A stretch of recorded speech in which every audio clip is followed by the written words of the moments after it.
There's an old rub. There's a lot of them around here. Most of these cedars have been rubbed on.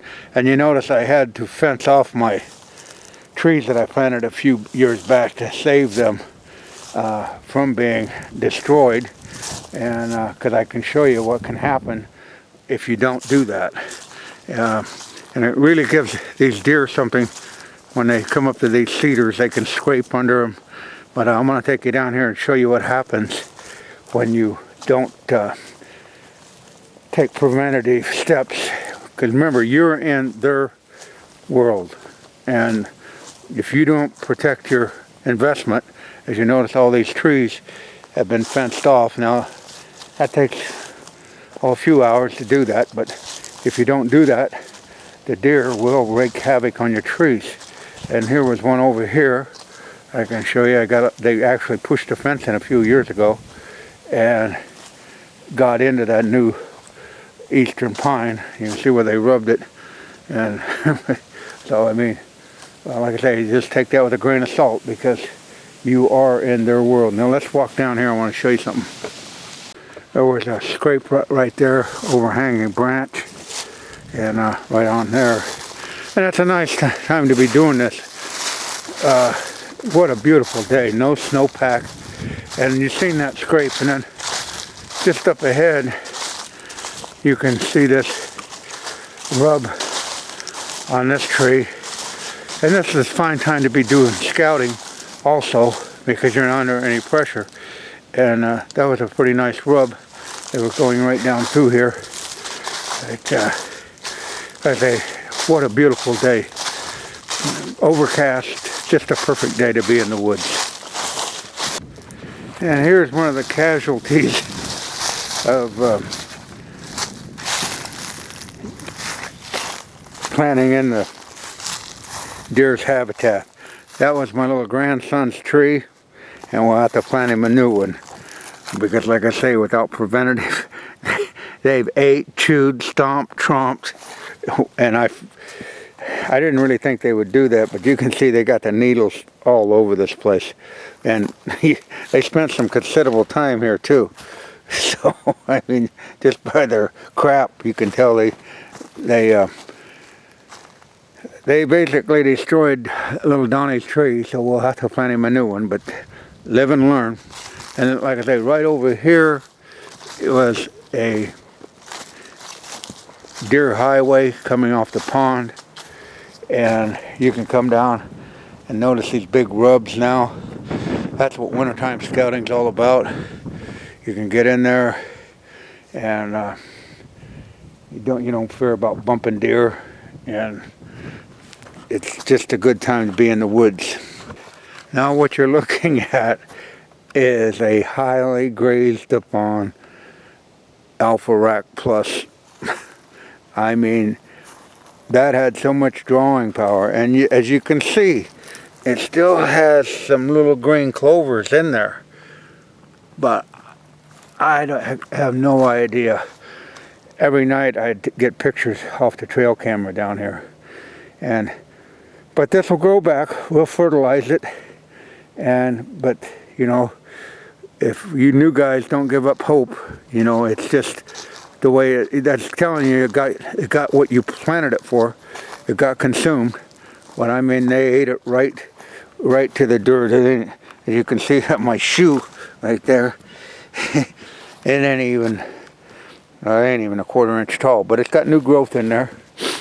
And this was a hillside that we found those two little spikes last year on, and so they really gleaned that. Really gleaned it. Okay, there was another tree they rubbed on, broke it down. Old traditional rub. Yeah, this was our mock scrape that we built. I don't know how many deer we filmed in that. And if you look real close right there, there's some white deer hair in it, so they still may be walking through and brushing their antlers on it. And now when you're out here, you can really find the defined trails, especially as soft as this ground was all winter. They've really showed you the travel patterns, and you can plan accordingly to that.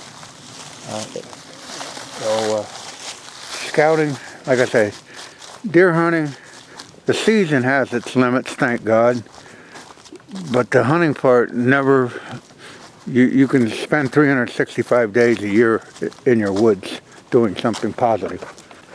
Here's another thing you fairly rarely find in January here in Iowa, is free water. This is one of the Missouri crossing, and the water is just running. So water is not an issue. If you don't have snowpack on the ground and they're browsing, they can need it to quench their thirst, to help their digestive tract. Right there, they still got free water. So, and as we venture up here, you can see a concentration of heavily laden track.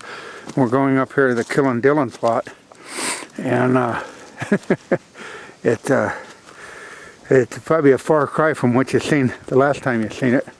Yeah, this particular plot was winter grains, and it's been hammered hard, and it still has a food source value even this late in the year. And we'll walk about it, and I'll show you some of the green in it. There's what you're looking at, is some of the turnips that were in that blend, but we still got green vegetation to where the deer, as you can see from these imprints, there's been a lot of deer still foraging on this, and we've had a lot of trail cam pictures. But like I say, even after all those severe temperatures, there's still some green plant life which are still attracting these animals. And like I said, it's not dumped in a pile. A food plot is a big, large area, gives deer plenty of room to keep away from each other, so they're not stressed out trying to be competitive for the food. And food plotting done right is a plus. Like I say, here again, we got half-eaten turnip. There's a small amount of those in this. This is a lettuce type Baraska, but it does have some tubers in it, or turnips, whatever you prefer to call them. And it's still being utilized. So it, and like I say, this is a little over a half acre, and so you've dispersed the herd out. It's not in a congested, humble jumble atmosphere. But like I say, it's still got green leaves in it, and deer are still gravitating to it. And it has been browsed down. Here's something that you find right off of that winter greens with a new scrape overhanging branch. Now, you wouldn't see that during the season because you wouldn't be doing that thorough of scouting. But and the watercress is still green out here, and it's being browsed on also. Now, here's an interesting trail right here. As you can see, it's been heavily laden with track, and if you didn't know better, what you're about to see would make you want to cry. This is our Whitetail Institute Clover field, and it's a far cry from what it looks like in midsummer when we're mowing it, and it's 1.5 feet tall. But as you can see, and I'm going to bring this camera down, you can see the clover is still on there. So the deer will gravitate back here and eat those little nibbits off. So some of you guys I've seen post up on the Facebook that your crop has been consumed to the ground. Well, that's a good thing. That's telling you did everything right. And it's supposed to be consumed. If you didn't have it consumed like this, you wouldn't have much of a deer herd. But it's there, you can see it. As soon as the temperatures warm up, it will spring to life, and we'll add some fertilizer to it. And this will probably be the last year for this field, because we planted it in 2011. So it's still got some good drawing power to it, but we'll just have to see how it plays out. I might switch it over to a fall annual this year. And as you can see, It has deer poop on it, so they're still consuming it, and this is relevantly fresh. But it sure, if you didn't know the product and the history of it, of what to look for, you might be in shock and awe. A scrape that was made right there on the edge of it. And like I say, you wouldn't be doing that thorough scouting. A big rub up here on the tree coming into it. And, this is the last day of squirrel season also today. And that, as you can tell, that's an old traditional rub, but they're still working it right down this trail. So, wintertime scouting and trying to get creative with some new food sources naturally are really a day worth spent, time worth spent in the woods. Another little scrape there. You can see they busted that off. I wanted to show you something down here that is really interesting, and this is why you can do wintertime scouting, and then you can put that on in your onboard computer, your brain, and go from there. Apparently they must have had a scrape here also. So there's lots of buck activity here, and but as we traverse down here, I want to show you a situation, and you can tell this trail has been used. That's been tore up, really, really muddy.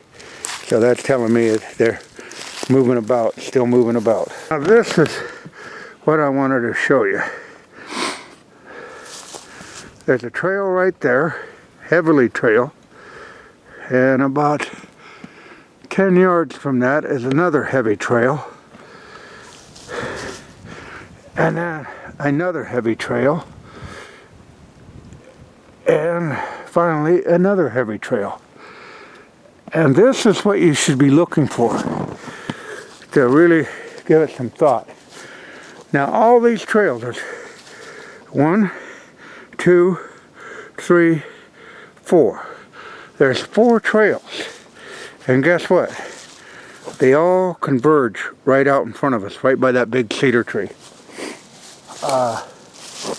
It's something that really won't change. Crop rotation is not going to have any effect on that, because I'm not going to change anything in that management program of the same weeds. So the same trails are going to be used next year. Now, we got a northwest wind right now. Wind's blowing right into the camera's face. I wouldn't use that cedar tree. It'd be awful tempting, but it'd be too close and you'd have to cut too much down. But when I pan around back here and I see this walnut right here, that would be an exceptionally good tree to put a stand on. For the simple fact is, you can only have your 10-15 yard shot, and you could get up there pretty high up there, and the wind would be right in your face if the deer are coming onto that field or coming off of it, and you could come in from the backside and get in this tree. And that's the things to be looking for in your wintertime scouting, because those trails aren't going to change. They're going to the clover fields, and I'm not going to change that situation. So you have four main trails right there that converge into one small area, which would be an excellent thing. Even if they took this trail right here that I'm standing on, you'd still be right there in that, not this tree, the second tree, and it'd be a chip shot. So I'm going to put that in. I'll probably have a stand there next year. But without being out here and doing scouting, you would never see that. Because, I mean, and these trails have just been used. Those are brand new skid marks. I mean, they're traversing this every night, apparently. Now bear with me and I'll show you where this trail goes if I can. That mud's going to be a challenge to get up. not that steep a hill, but it's going to be slick anyhow. We're going to go up this trail and show you where it goes. Well, we made it this far. It was a little slick going. But as we come up through here, and here's some browse that they can nibble on. And what they're headed for is that clover plot that we planted, a couple years ago now at least, on April 1st. And you can follow the trail right to that destination. So you're not going to bump anything or screw anything up, but at least you get a good idea, a plan of attack. And when we come out up here, this was the clover field we planted on April 1st. It could have been 2015 possibly, I think it was. But anyhow, there was a scrape there too. And that was only like 2 yards away from that trail. And this clover, as you can see, it's alive and doing just quite well. Brush the leaves off. And there's like Ray Scott said, grows almost year round. And you can see some fresh manure there, and you can see some fresh growth here. Whitetail Institute clover is a really good perennial to run with because of the low maintenance and the high productivity of it. And keep in mind, and I've said this once and I'll say it to my grave, do your scouting on a cloudy, overcast day. Your eyes can see so much better than having that glaring sun of the winter in your face, plus all the leaves are glowing, and you just don't see as much as what you do on a cloudy, overcast day.